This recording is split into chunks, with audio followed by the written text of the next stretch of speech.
ကိုမေးရှာခွင့်ပြုရမူပါဗျာအလုံးလုံးနေနဲ့ဘေးမှာတရားခွေတွေပါဖွင့်ထားလို့ရှင်တရားဟောတဲ့ဆရာတော်အပေါ်အကာရဝဖြစ်စေပါတလားဗျာအဲ့ဒီမိကုံဥစဉ်နိုင်ငံသားတပါလဲတယောက်လည်းမေးဘူးတဲ့အဲ့ဒီစာသူတို့အဲ့လို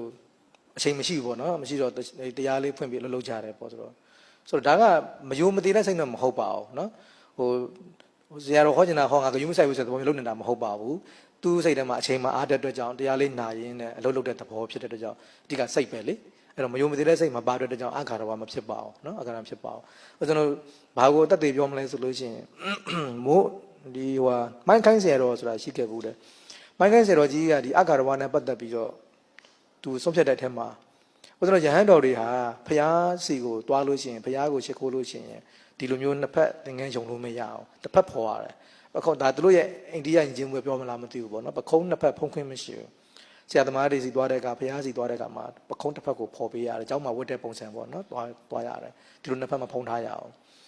အဲ့ဆိုရင်ဆောင်းတွင်းကာလအရန်အေးတယ်ပေါ့နော်အရန်အေးတဲ့အခါကျတော့ခြုံတယ်ခြုံမယ်ဒုကုတ်ခြုံထားမယ်ပတ်ထားမယ်နှစ်ဖက်လုံးကိုတိုင်းပြီးပတ်ထားမယ်အဲ့ဒါဆိုရင်ဖျားကြောတဲ့အခါအာကာရဘဖြစ်သလားပေါ့မဟုတ်ဘူးဒါကဟိုကိုယ်စိတ်ထဲမှာဖျားကိုမယိုတဲ့စိတ်မပါဘူးယိုသေးပြီးသားဒါပေမဲ့ကျမ်းမာရေးအကြောင်းအရန်အေးလို့နော်ပတ်ထားတဲ့သဘောပေါ့အဲအကြောင်းသူကအာကာရမဖြစ်ဘူးလို့သူဆရာတော်ဆုံးဖြတ်တယ်ဆိုတော့ဒါမျိုးထောက်စားတော့အပြင်အာကာရဖြစ်မဖြစ်ဆိုတာကသူ့ရဲ့စိတ်နဲ့လည်းဆိုင်သေးတယ်ပေါ့နော်စိတ်ကနေပြီးတော့မယိုမတဲ့စိတ်ကြီးလည်းပါနေမှသာလည်းရင်အာကာရဖြစ်တဲ့တတ်မှတ်ရမှာဖြစ်ပါတယ်နော်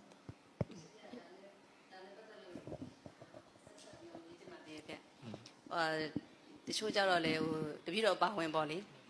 တရားဟိုညအိတ်မပြောဘူးပေါ့အိတ်မပြောတဲ့ခါကျတော့တရားဖွင့်လိုက်တာပေါ့ဖွင့်ပြီးတော့ဟိုအိတ်စေးသဘောလိုဖြစ်သွားတရားနာပြီးတော့စိတ်ကစူးစီးမိသွားတဲ့ခါကျတော့ဟိုအိတ်ပြောသွားတာတို့ဘာလို့လဲရှိရလေအဲ့ခါကျတော့ဟိုအဂါရဝရဲ့လို့တော့လည်းမဟုတ်ဘူးဒါပေမဲ့တရားကိုအသုံးချတဲ့နေရာမှာကျတော့အိတ်ချင်လို့ကိုဟိုတရားဖွင့်ထားတဲ့သဘောတော့ရှိတယ်ဗျာဒါတော့အပြစ်ဖြစ်ပါသလားဗျာမဖြစ်ပါဘူးမဆိုင်ပါဘူးနော်ဦးဇင်းတို့တချို့ဆရာတော်တွေတောင်ရှိသေးတယ်တချို့ဆရာတော်တွေဆိုလို့ရှိရင်စာဖတ်ပြီးမှအိတ်တော်တာရှိတယ်စာဖတ်ရင်းနဲ့အိတ်တော်သွားတာစာမဖတ်ရင်မအိတ်ဘူးတဲ့သူကစာနိုင်ရောလောက်ဖတ်လိုက်ရတယ်အဲ့ဒါစာဆိုတာလဲဒါတရားစာပဲလေတူတူပါပဲဆိုလိုတာလေအဲ့တော့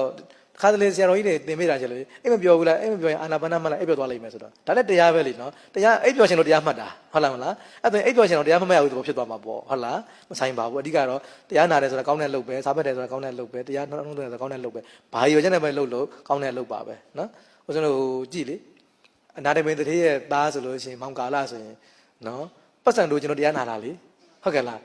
ဒါသူ့တော့ဆိုတာမရှိတော့ဟုတ်တယ်လားပတ်စံလို့ကျွန်တော်တရားနာတာတရားလို့ကျွန်တော်လည်းမဟုတ်ကုသလို့ကျွန်တော်လည်းမဟုတ်ပတ်စံလို့ကျွန်တော်တရားသွားနာတာဟုတ်လားအဲ့ဒါကြောင့်ဒါအကာရပြောလို့မရဘူးနော်အဲသူ့တော့မဆိုသေးဟုတ်လား